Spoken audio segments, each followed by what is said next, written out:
Hello and welcome to Muse and Metrics. This is your host, Philippa Burgess. I'm back with another wonderful guest. Hi, this is Francesca Sala. Let's just start with talking about your role as a woman in tech and the type of tech that you're interested in. Obviously, we connected through cybersecurity, but we share a lot in common in our interest in data science and information technology and also other things. Yeah, so it's great to be here. And my journey in tech began with my university degree. So I studied my technology management bachelor in science with a concentration in computer science, and that's where I started my journey in tech. I did had some internships throughout that Bachelor of Science, and then I went to go do my Master's of Science, and I had the opportunity to had some work experiences in big tech companies like Microsoft, Adobe, and also Fujitsu. Um, I had the pleasure to be in product management, also in cloud solutions. So that's how I discovered my technical background. But I also found out that I don't want to be too technical, like in programming. So I did had some university courses like SQL and C++. And also, I've learned Java, but I didn't want to be on the development software engineering end. I was more interested in technical roles, which cover both the technical foundations, but as well as the business foundations as well. And we met through the mentorship program, but my interest in cybersecurity came also from learning and going through different learning path, and then I discovered, hey, this is a cool learning path. It's very broad. You can do lots of learning opportunities. And I felt like the cybersecurity community, especially on LinkedIn, was very welcoming. So I got myself into that, and then networked, and that's how I ended up meeting also you, and through our mutual friend, and she introduced me to you and said, hey, you should speak to her. And she knows a little bit more about cybersecurity and ambassador programs and how to get you more involved into the community. And that's how we met. And now I'm interested in the cybersecurity um, path that is also involved with artificial intelligence. That's one of my um, interests as of right now, and seeing how artificial intelligence is connected to cybersecurity and how it's solving problems. I do not think that it's gonna take away any kind of human jobs. I feel like if it's trained well, it's making our life so much easier. Just looking for patterns and looking for those breaks in patterns, and that's how you can detect a breach. Mm-hmm. And machine learning is really, really good at understanding what the pattern is and then looking for any anomalies in that pattern. But at the same time, one of our other speakers and someone else who's part of our community is really quite the expert in all the risks and the cybersecurity risks that come within machine learning. So that those who are doing machine learning also have to be aware of how their machine learning can be hacked and how to protect it. But I think it's a fascinating space, and that's obviously one that we both share quite a bit of interest in. Yes, so we have many interest points that we get to work on together. But especially because you said you've mentioned the data analysis part. So I am interested in data analysis, but you kind of also showed me a few or introduced me to a few other learning paths like Esri and obviously some other mapping opportunities to visualize data better or more in depth. So prior to that, I only had knowledge about Power BI and Excel, which are probably the standard programs where data analysts start with, and then they kind of evolve into different paths, different learning paths. But this is the journey that I'm currently on, working on Esri and trying to figure out how to visualize data better and try to be like a little bit more involved also in scripting with Python. So that's another learning path that I'm on right now. Just because the two work very well together, and it makes sense to when you start to learn Esri to just also learn Python or have some kind of um, foundations of Python to just understand a little bit better how those both work together. I had some other learning experiences in programming that I mentioned earlier in Java and C++, but they are pretty different than Python, I would say. It is very straightforward, but they do have, as any kind of programming languages, have their own rules and set of rules. So it's good to just be consistent and yeah, you don't have to be an expert in anything, but just know in the back of your if you of your head to kind of know how to navigate those scripts. Yeah, I have definitely in my interviews talked to women who in GIS who don't code at all, and then Mhm. those who couldn't imagine doing GIS without coding. Yeah. I'm sort of in the middle, whereas I feel like my coding can get so much better, and I definitely use coding in my GIS, and I'm finding it a lot right now. For example, I just started an internship, and we were getting a training this week that just felt next level. I was listening to this, and I'm like, and I'm already on my, you have multiple masters as well.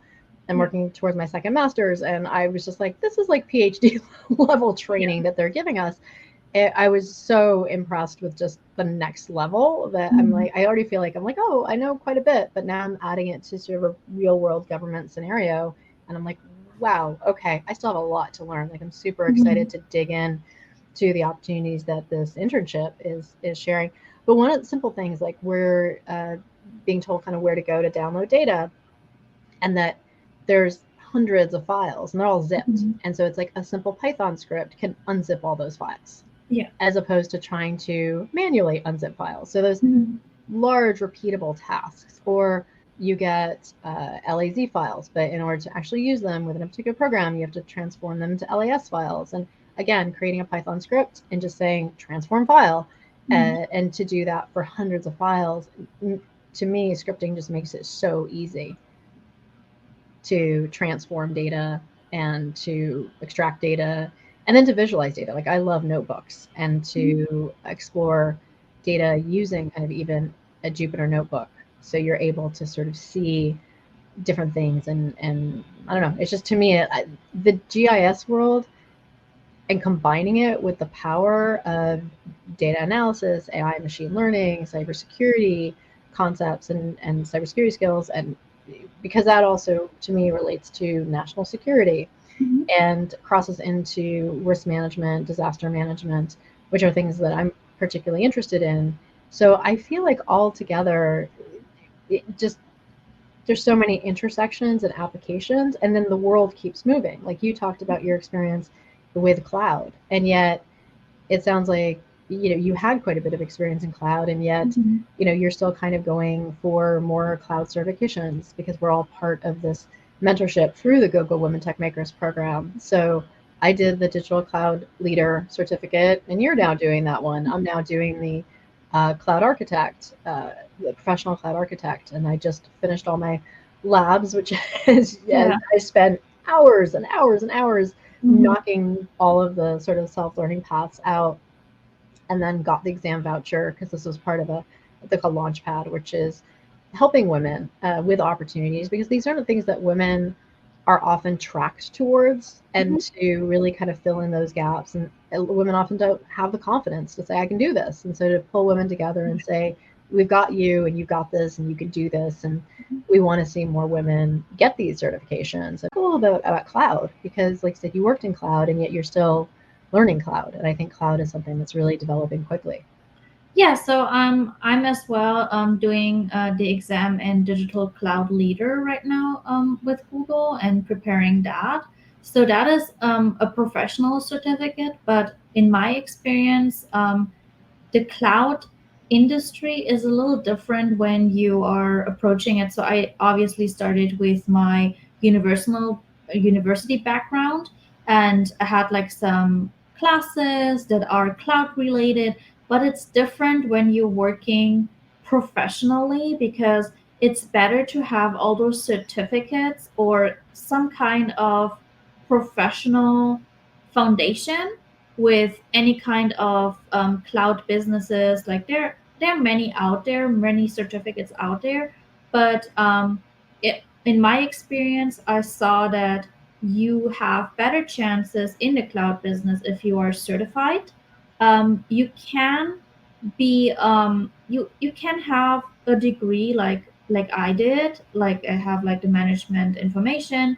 Um, masters, but it's not enough to kind of succeed in the professional business, I would say. Maybe when you're starting, but then when you're advancing, they do kind of want to see, so recruiters kind of want to see like that you are certified. So that's a good learning path to be in the professional industry rather than just having this educational background. So the educational background spiked my interest in that, but then I was never feeling like the need to go, hey, I do need to do this certificate or go further into that. So that's why I'm kind of here right now to just like see, hey, where is my professional journey taking me after I'm done with school? And now trying to figure out in what kind of profession do I want to end up being in, and what helps me to be kind of a leader in that.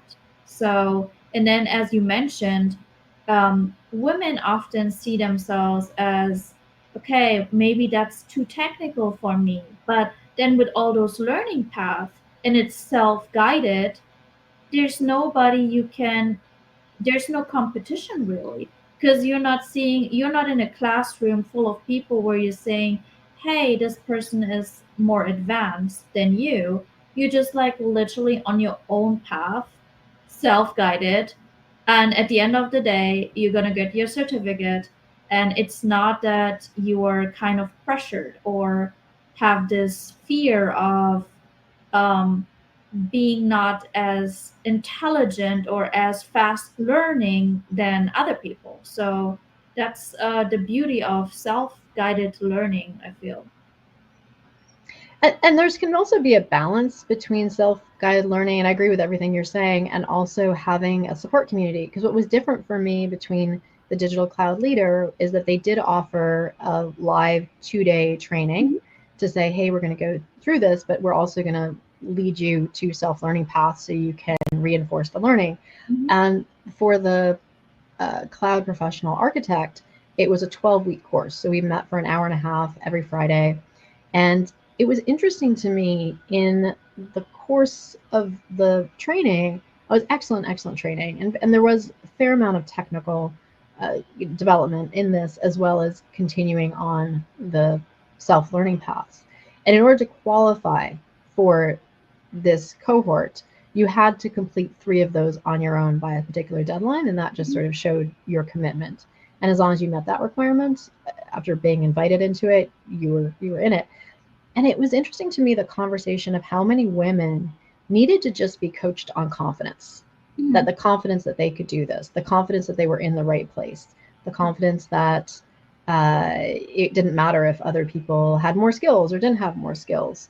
Mhm. And so I think that self-learning paths are good, but sometimes people need that extra touch and that extra support and that extra confidence building. And Yeah. and so it's finding that balance, because there are so many free learning paths out there, whether it's through Google, and many of the things are free, or you can go to googleinnovators.com and register for credits that you can then apply to your account.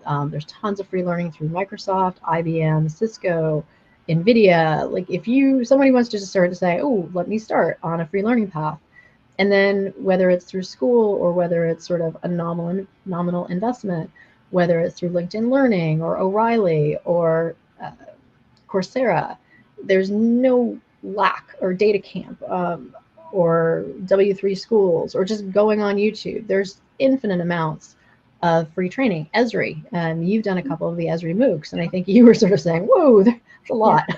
So well, you jumped in the deep end. Going to that path, once you're like starting, you just don't know where it's ending. So it's kind of with every single path. I feel like once you start, you just like be more confident as you go, and then you just like starting to develop more skills, and then you go down all those learning paths, and it's a never ending thing. I feel like there are like so many learning paths. But that's the beauty also about the mentorship program, because as you just mentioned, with being also having deadlines and meeting them and doing all the work self-guided, sometimes it's nice to be part of a mentorship program, so you guys hold yourself accountable in the group, or there's a chat, and then you can just like talk about where you guys are and hold yourself accountable, or talk about what can be done better, or where you had like some kind of problems in solving the problems in those courses. So that's a nice way of interacting and knowing that you're not alone in that journey. Very much. And I think that was the result. And I'd love to get your takeaways as well. But for me, when I started the mentorship program, it was just an idea that came from seeing so many posts from women when I was starting my academic cybersecurity journey. So I was in a cybercrime law school class, and I was like, okay, like I'm in cybersecurity now. Like I'm gonna take this to the natural extension for me, which is joining communities. And I just saw these posts of like so many, and everyone felt like they weren't seeing the other posts. Like they felt like they were the only one writing this, which is, I just finished a certificate, or I just finished a academic program, and I'm lost. I just don't know what the next step is, and I feel so alone. And that was the inspiration for me to say, well, I don't know the answer, but why don't we all come together and we'll have a chat and we'll figure it out and we'll get some mentors. And ultimately, I ended up with less involvement of my mentors, which I still kind of want to bring other people in, but I found myself very protective of my mentees, and I didn't want to set anybody up on anything that felt like a bad blind date. And so I'd rather sort of do something that's a little more speed dating, where people can kind of meet and greet, and then if they wanted to have their own offline conversation, they can do that. But it's not something that there's a little bit more of an organic setup to it. And that, but so, and the mentorship just sort of evolved into me just trying to be an opportunity hunter and finding opportunities and then sharing them with the community, and then from time to time either having one-on-ones with people or having these small group meetings. And it sort of found its own feet, it found its own voice, it found its own momentum. And it was something that, like I said, I didn't know the answer to when I started, but by the time we kind of got the momentum, it occurred to me that you don't just look for a job in cybersecurity, you join a community and the job finds you. Yeah, that was my experience as well. So obviously, I was looking for jobs after graduation. When you graduate, you're like in the pool of, recent graduates, and you want to find a job as quick as possible. But then in cybersecurity, I felt like you were joining your interests and your skills, and then the job kind of finds you, or the persons that you're like connecting with like in your network, and then the job kind of presents themselves. I don't know, like it's just like it's not very straightforward than in other um professions where you just apply for a job. It's like so broad. Cybersecurity is kind of everything. It's business related, it's technology related. There are all sorts of um, learning path within the cybersecurity community. You can be front end, like you can be back end, you can be working anywhere, and it's just so refreshing that especially on LinkedIn, the people are very open minded. So you can go through like join cybersecurity within with networking, or you join groups or interest groups, or somehow you kind of talk to more people and then you find your path. That's what I find very interesting. And especially when you're just like a recent graduate, you don't really know what your strengths are after like you're done with so much schooling and where it's being needed. So sometimes, and after you just finish, so that's how I felt when I was done with school. I didn't know, did I want to go into technology more, or did I want to be um, only in business, or do I want to have both? So for me, kind of, I decided that I want to have both, like the skill set of my education and bring it into the business. So kind of the middleman of both, but not be too technically involved, because I feel like that's not my strength. And I do want to be like more on the social side as well. So being in front of a computer all day and only code, that wouldn't be for me. So I try to find a balance of both. And I think for me, this last year has been very much coding and Mhm. falling down deep tech holes and finding myself so struggling or just on all these learning paths and finding joy also in it. But what I realized for me is that I'm a very outgoing person, but I Mhm. also have a very introverted side of me. Like I can go quiet for a long time, and then that's the creative part of me, and that's kind of led me into podcasting and interest in media and other things. But in some ways there's a social aspect to that, but there's also a very you kind of have to think about your ideas and process the world, and there's a quiet part of that. But I found the surprise for me was that I can't be social and coding at the same time. So that's been a really interesting personality shift for me, because I used to feel that I was mostly outgoing. I would reserve some time for my inner creative, but I would still give more of my attention and energy to the world. So if someone emailed me or texted me or called me, I was so responsive. People would always hear from me quickly. Now it can take me weeks to get back to somebody because I can't do both. I can't be in coding mind and mapping mind and like leave me alone because I'm trying to figure this out, Right. and lurching from deadline to deadline, and then be social, which I'm really struggling with because there's part of me that wants to be more social and wants to build community and wants to engage, embrace the world and say, hey, look at all the cool tech things we're learning, come learn with us. And then I can't because I'm like, oh wait, I'm just too busy like solving my own tech problem here. And that's been a real conflict for me, is this desire to get out in front of people. And so this particular mentorship was a good mix, because it ended up, a lot of the delivery of it was through this email that I would do that was like, hey, here's what's next, here's what's next, here's a new opportunity, take whatever fits wherever you are in your journey. And I would sort of find things and gather them and share them in that format. But it's interesting to me, just this conflict I find so strong in myself now between my desire to be social and my desire to be technical. And because I'm still feeling like I'm on such steep learning curves, but I was like, but then I'm like, do the learning curves ever end? Like you're always like, oh, I'll go learn this now. Oh, I'll go learn this now. And Mhm. whenever I do that, like I just disappear for days.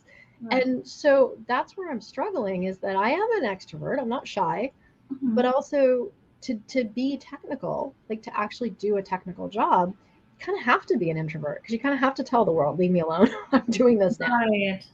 So that's why I was a little conflicted about where do I want to go, because I do like to be in my own world of coding and being left alone. But then I felt like I'm so antisocial, like I need to get back to talking to people. And I felt like with coding alone, you're like so in your own world. And where is the balance of trying to figure out to talk to people and be a little social, and then learning like 24 hours going away, like being on your computer, and then it's never ending, because once you start and go down the YouTube path, for example, as well, it's never ending. Then you end up in discords and talk to people about problems or how they solve them, and it's just kind of very interesting to me, like how this whole world is different. And every kind of software world, I feel like, is the same. Like it doesn't matter what kind of software you're learning or what programming languages, it all ends up being you being more involved into those communities and being an expert. And I felt like so my experience was, when you dedicate like 3 months of your time into something specific, you are literally already a professional. Like there are not many people who are like studying for 3 months in a specific field. So that's where I felt like, hey, those questions that I had after 2 weeks are not necessarily the same after like 3 months or so. So you're like very advanced then already, because you've listened to it, and most of them are repetitive. So all those courses when you start, so that was one of the things that I had a problem with in the beginning, was there was so much information out there. So mentorship programs are also a good place to just start and kind of select where you want to go, and then find a learning path and make it more organized, because there's so much out there. But then with the motorship, like with the mentorship programs, it's like already picked out for you. Like sometimes it's just like, hey, you can go into this course or do that, and that's like kind of picking up then. And it's a long learning process.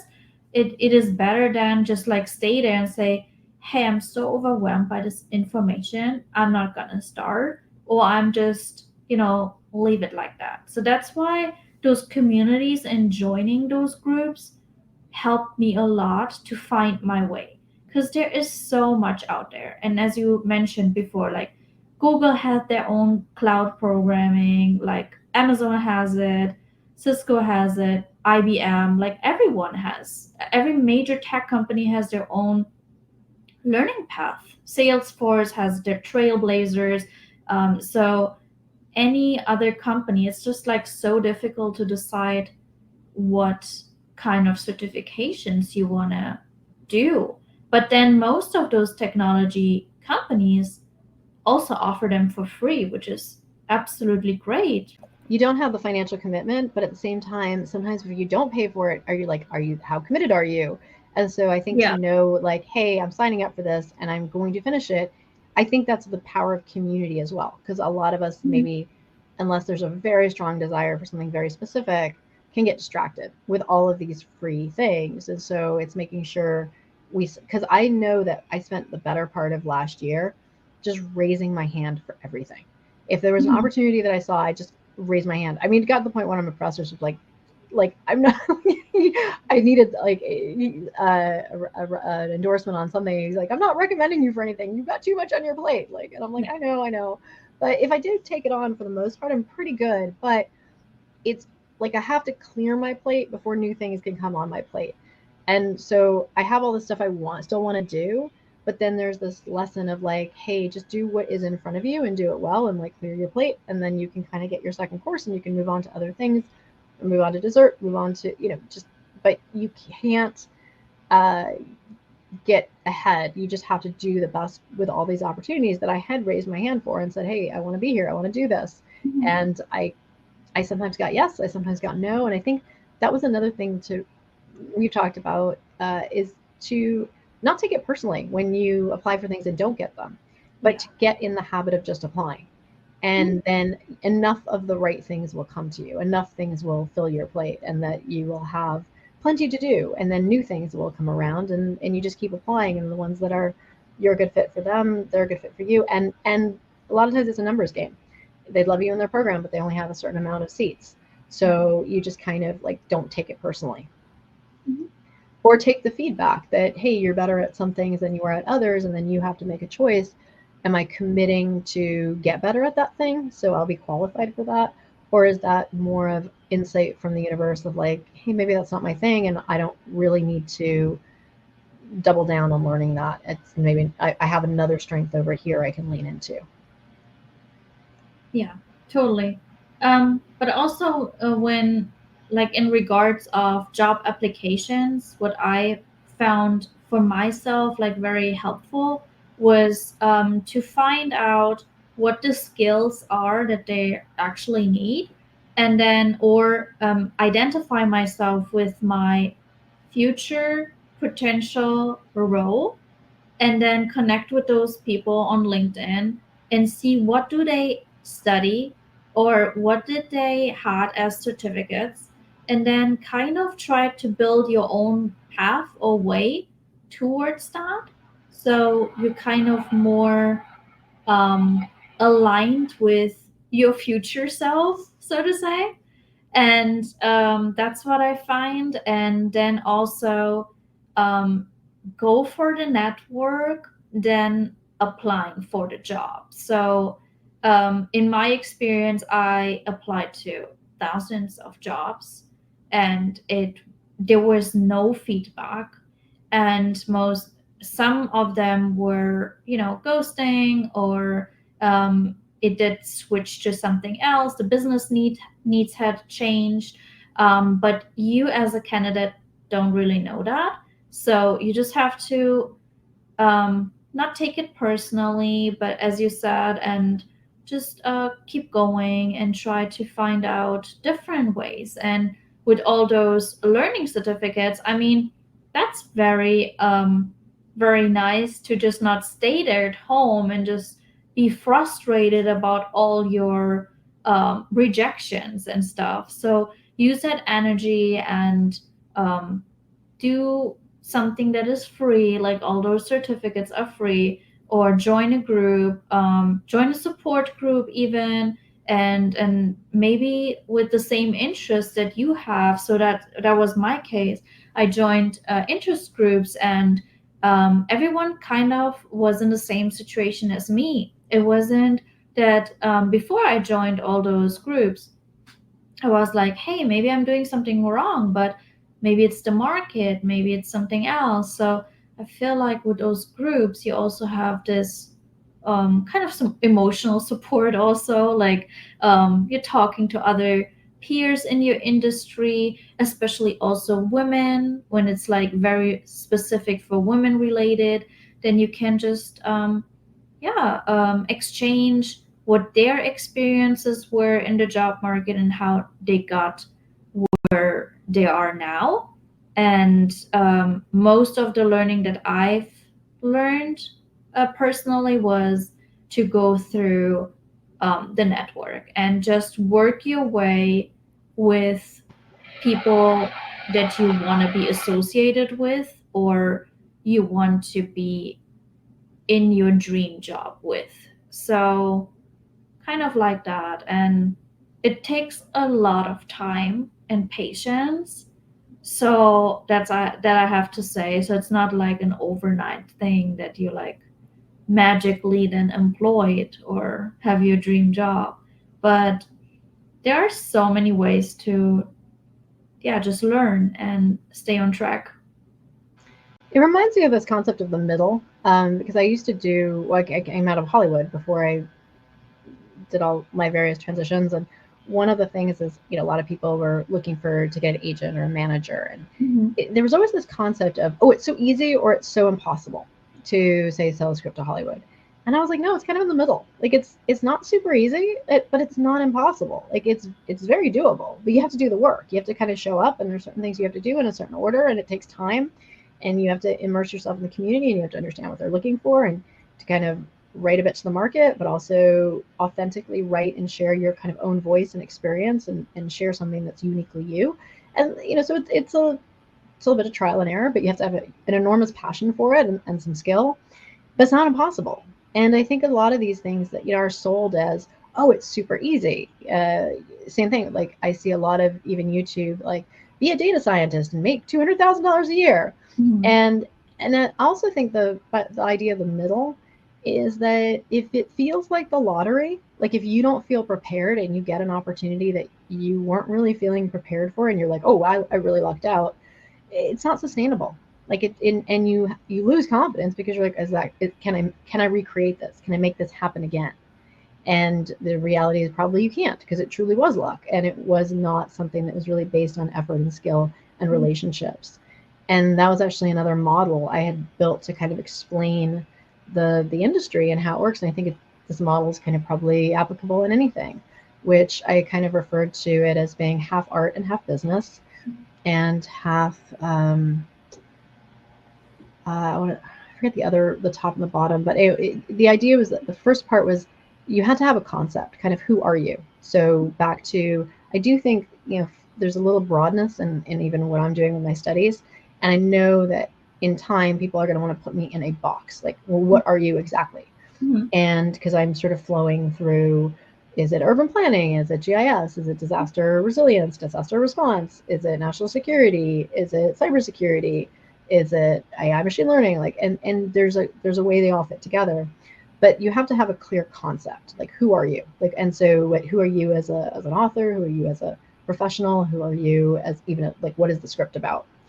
And then the next part of it is execution. You need to deliver it. You need to actually write it well. And I think that this was a lot of what I found in emerging writers is they had a great concept, didn't know how to execute it, or had no concept but had amazing execution. It was a beautiful drama, but you couldn't sell it because it was like, well, what's it about? And unless you actually read it, it wasn't. But nobody's going to read it because they didn't really understand what it was about. But it's beautifully written. The execution matters. So same thing with you as a professional. Like you can say, oh, I'm this, but then you show up at the job every day, and that's how you execute. Yeah. And then the other one was building your network. And this is where I always felt, where a lot of people who would come to Hollywood, there was always that fear of like, they're going to steal my idea. Well, it's like, actually, if you have the network and you go through the proper channels, nobody's going to steal your idea because you've done the work. Like they want to work with you. They don't want to work around you. Whereas people who had no network and really didn't understand the business and maybe had sort of like a kind of a concept, but no people, would try to go around them because they weren't part of the fabric. But once you're part of the fabric and you have relationships, people will protect you. And then the last one was sort of knowing the economics and politics, and how the finances worked, what people would pay for, what was expected, and the politics of how and why people buy and what they were buying. And I think that's kind of applicable to any industry, is the sense of know who you are, know that you can deliver on who you are, know how you have a network for who you are, and then understand the economics and the politics for what you're looking to do. So I'm very grateful for that guidance that you're like taking there, and all those beautiful communities that you're introducing me to. I mean, it's been awesome, and um, also with growing the network and talking to so many accomplished women also in tech that have so many different experiences, and also a few of them notice that they don't want to be in that environment no more, so they just switched, or they transferring their skills from something that they thought they like. Sometimes we study and we think, hey, we really want to end up doing that, but then we graduate and then we see, hey, that is professionally not the right fit. um, so during my studies, what I try to do is be as broad as I could to find a way where I want to be in. There are many classes and many opportunities that you can take as a student to be like more involved into different paths. And also with your specializations, they give you so many options. Like I studied technology management, but then they gave us many specializations also in business. We had the chance to be in finance, leadership, entrepreneurship. So find your interest, and then within that interest, find people in events and go to community events. And what I did and how I got my technical jobs during my time when I studied, I went to every single career fair. I went there, and even though I didn't want a job or needed a job, but there were, when do you else have the opportunity to speak to all those talent acquisition managers that are there and just want to freely talk to you, and you can bring a copy of your resume and talk to them about what you've done, and they also give you tips of, hey, in this specific role, we wish you had this and that experience, so you can kind of work on that.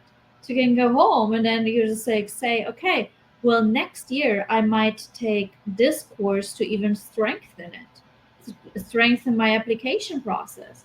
So it's like, I feel with university, you have so many options, especially with career events, to just like join them early and then find out and network through your career path. Obviously, those going to be different talent acquisition managers when you graduate, because they are targeting only university students.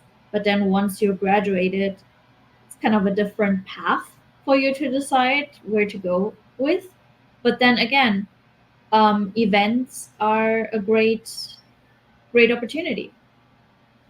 I think great events are a great opportunity for a couple of reasons. One is, yes, you can meet recruiters and sort of learn about the companies and really talk to them and ask them questions, because a lot of times they have the booth set up, and that's why they're there. They're there to actually have conversations. The other part is, to me, like when you're part of a community and you keep showing up, you see the same people over and over again. And to me, how do you know you belong? Again, I have a background in Hollywood. Mm-hmm. You know you're in Hollywood when the people you know each other.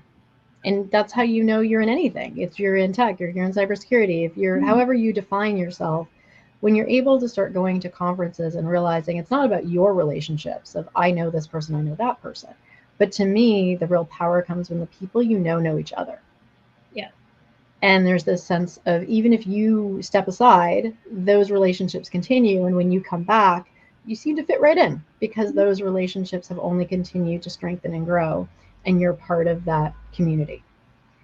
And that is something that to me is very, very powerful, beyond the idea of like, oh, I need to network and I need to build my own one-on-one relationships. And one-on-one relationships are very valuable, but when they're tied to this larger, existing, growing, organic kind of community, they really have bonds.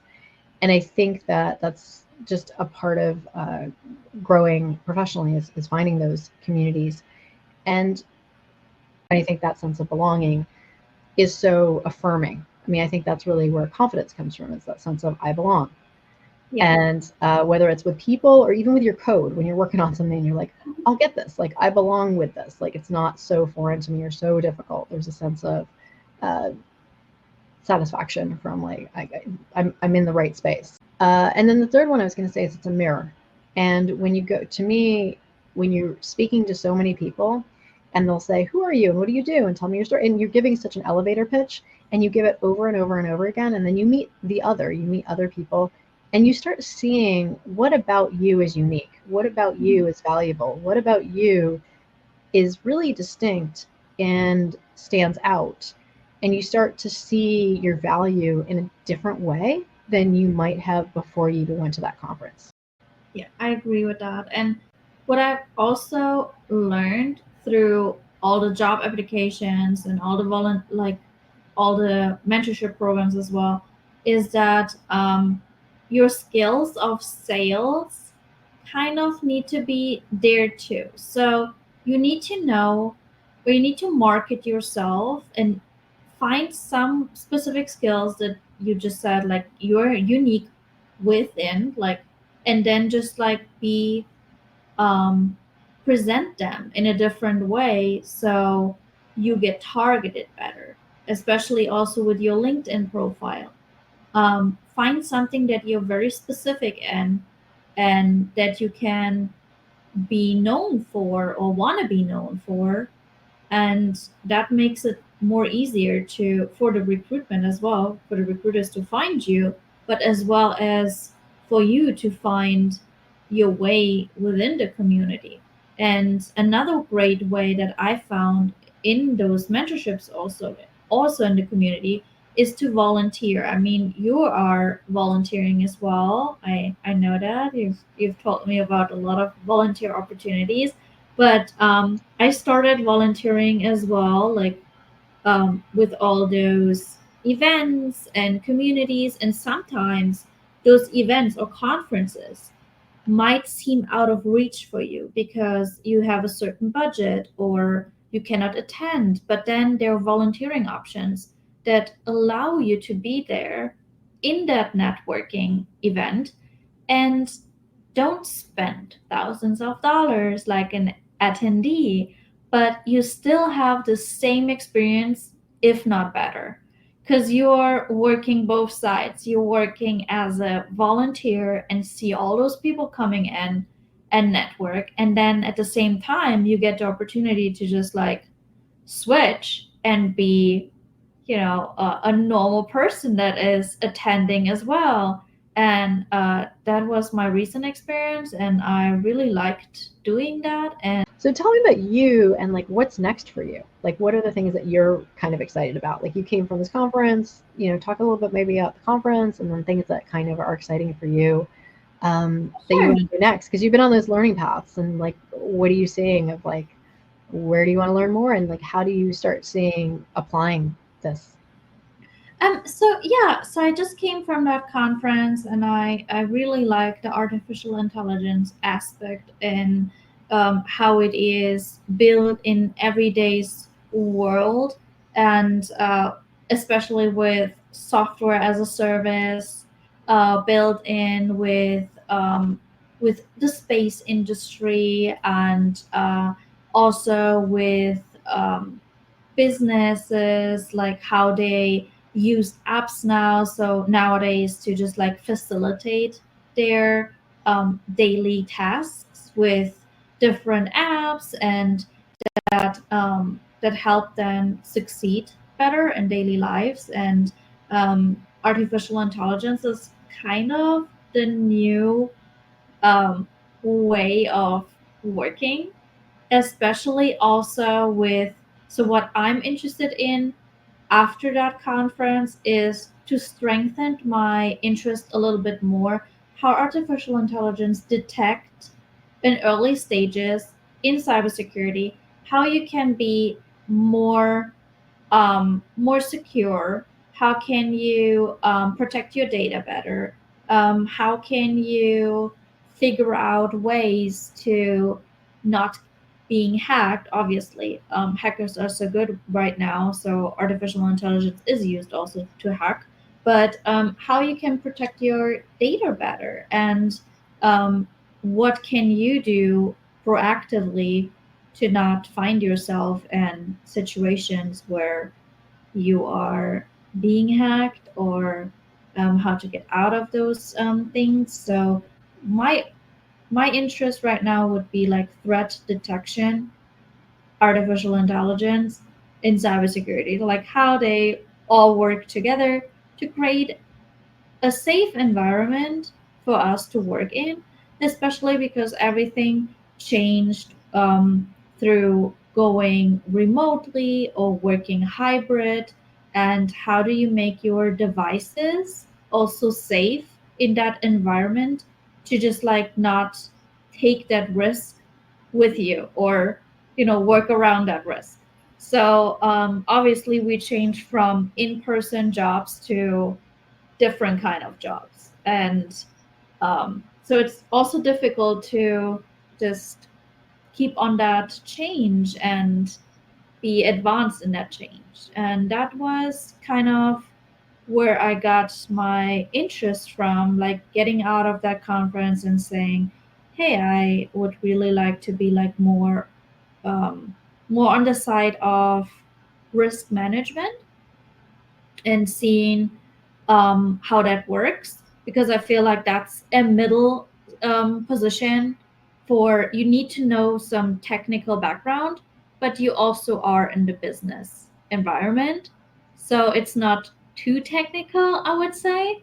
And then with all those learning paths, I would see myself in those data visualization tools that I would like to learn more, um, especially with Esri. I really liked it, and I liked those two mocks that I did, and I hope that I can do more in the future. But yeah, that's what I really liked, and see how I how I'm successful there. And what I'm finding interesting in that specific area in data visualization, everyone, when you meet them in your network, and my professional network is like on LinkedIn, especially right now. But when you like seeing all those data visualization people, they all kind of have different intakes and different approaches, and some of them are really coding on Python, and some of them really don't, but they are absolutely great in delivering their maps. So finding the kind of balance of how deep you really want to go into Python is probably one of my key indicators right now, and how I want to be seen and what I want to do next. We've covered a lot of ground. So tell me some of the things that, your advice to others, kind of wrapping up on some of the things that we covered. And I think you've definitely touched on kind of things that you want to do next, which I think are very exciting. But maybe just kind of pick up on a little some of, what you've gotten from sort of our content conversation, and then sort of parting advice. Um, yeah, so my biggest advice would have been that to pursue that continuous learning and be open minded about path that you might not even thought about, but be open and in joining groups, joining mentorship programs, and just kind of let yourself um, be in that moment, be present, be open minded, start learning, and see where all those mentorship programs bring you. And at the end of the day, you might have find your perfect job or something different that you wouldn't even thought of.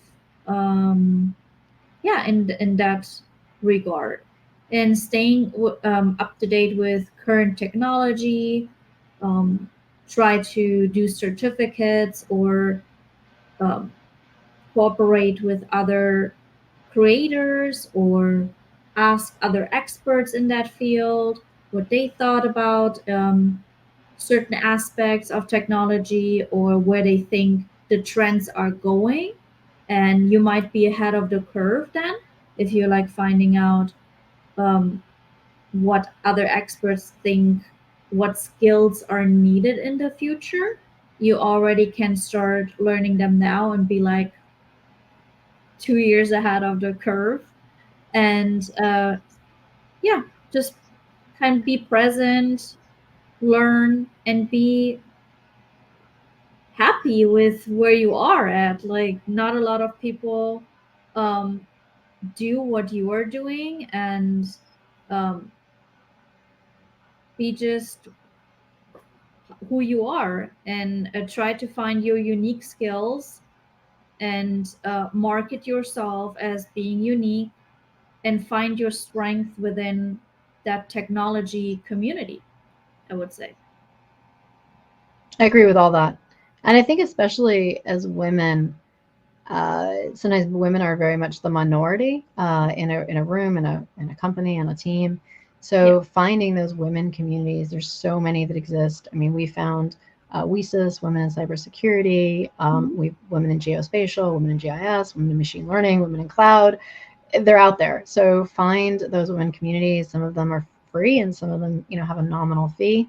But to me, those are these sacred spaces where women can come together and get support. Women can also be part of Women Techmakers as a member, and then they can apply to become an ambassador, though I find as the years go on, that becomes more and more competitive. I just happened to find it kind of at a right time that I'd seen it out of my corner of my eye. But there's also all sorts of things you can see out of the corner of your eye and apply for and get involved in.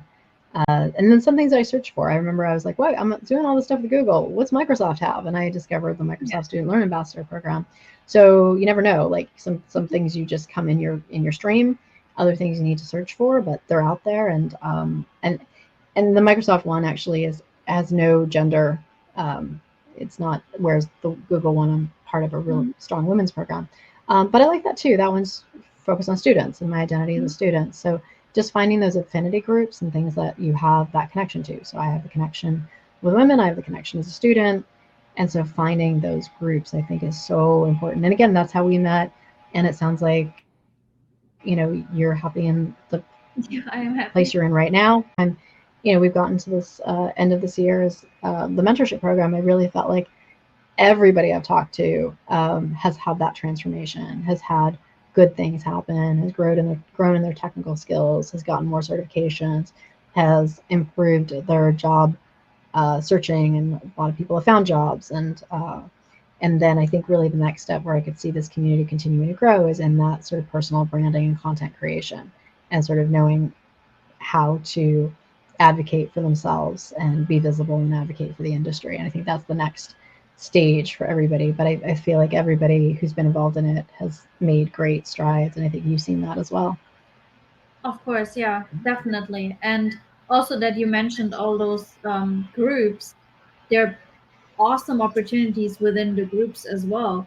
Getting job offers within those email opportunities, and then also invitation to events that you would usually not be invited to. So it's very exclusive. Yeah, it sort of builds on itself. And I remember one thing you told me when you're like, oh, hey, after I signed up for all those things that you asked me to sign up for, you're like, my inbox is kind of full of like really interesting things. I'm getting like probably like 20 job offers only from those, women in all sorts of mentorship programs, and asking specifically for research positions and skill-based tech positions for women. And that is amazing because I feel like it's a kind of a job board that is secretive, like, or you're like the first one to know about. So which is definitely an advantage for you, because before it's even getting published, you already know about those opportunities. I see that a lot. I see that very much on some of the job boards where people will say, hey, this job is going to be posted at my company next week, but I'm posting it here first. And so you do see that you definitely are getting it before it's announced. And I think a lot of recruiters do that too. Like they don't actually post things until later. They'll actually go through their inner circles and their inner channels and look for referrals and references, and people are kind of in that inner circle before it goes out onto a wider kind of LinkedIn post. Like, so oftentimes I think things that are on LinkedIn aren't as fresh or as... That's awesome. Only advantages to sign up for those mentorship programs. Yeah. Well, thank you so much for having me here. And I've learned a lot about our discussion, and I'm so excited for all the learning paths that we both are going through. So you probably go through them first because you're like more advanced in the cloud business, but you're just doing your labs. I can learn probably a lot from your learning that you're going through right now in my future exams, and I'm so excited to be part of that great team and community.